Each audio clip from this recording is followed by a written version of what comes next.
சரி சரி கரெக்டா சொன்னேன். எதுக்கு அண்ணி இப்ப அதிர்ச்சி முகம் வச்சிருக்கீங்க? அந்த முகமா வச்சிருக்கோம்.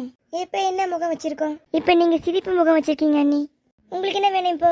எனக்கு சுட சுட டீ வேணும். அது போறதுக்கு எங்களுக்கு கொஞ்சம் நேரம் வேணும். சரிங்க அண்ணி, நான் போயிட்டு வரேன். ஐயோ அக்கா, அந்த மூஞ்ச மாத்துங்க, என்னால பார்க்க முடியல. நீயும் மாத்திட்டியம்மா, என்னாலையும் பார்க்க முடியல. சரி வா, டீயை போடுவோம். அச்சச்சோ, இப்ப என்ன ஆச்சாக்கா? சக்கரைக்கு பதில் உப்பு போட்டுட்டேன். வாங்க போய் கொடுப்போம். உப்பு போட்டு கொடுப்போம் வாங்கக்கா. நம்ம வேணும்னே போட்டோன்னு கண்டுபிடிச்சிட்டாங்கன்னா கண்டுபிடிச்சா நான் பாத்துக்கிறேன் வாங்கக்கா.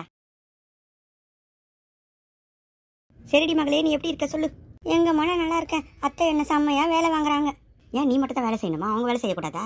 எங்கம்மா வேலை செய்யறாங்க, அப்படியே உட்காந்து டிவி பார்த்துட்டு இருக்காங்க. நான் சொல்ற மாதிரி செய். என்னம்மா சொல்லு. காய்கறி வெட்டுறதுக்கு கொடு, பூண்டை உரிக்க சொல்லு, கீரையை கிள்ள சொல்லு. சரிம்மா சரிம்மா. என்ன பண்றது, என் பொண்ணு நல்லவளா போயிட்டா. எல்லாம் நானே சொல்லி கொடுக்கறதா இருக்கு. அத்தை இந்தாங்க டீ. ஏன்டி அம்மா 2 பேரும் போய் உங்களுக்கு டீ போட விடாரமா? அத்தை டீயை நாங்கள் ருசியாக போட்டோம். சரி சரி கொடுங்க.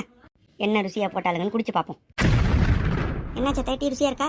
ஏன்டி அம்மா 4 ஹவராக டீ போட போனீங்க, உப்பு போட்டுட்டு வந்து கொடுத்துருக்கீங்க. அச்சோ உப்பா? என்னடி உப்பு நான் தானே போட்டேன், தெரியாத மாதிரி கேட்குறேன். அக்கா கொஞ்ச நேரம் அமைதியாக இருங்க, நான் நடிச்சிட்டு இருக்கேன். சரி சரி கண்டினியூ பண்ணு. அத்தை அது எப்படி சக்கரை டப்பால உப்பு இருந்ததுன்னு தெரியல அத்தை. உப்பு டப்பால உப்பும் சக்கரை டப்பால சக்கரை தான் இருந்திருக்கும். இவங்க வேணும்னு எடுத்து போட்டு பழகும்.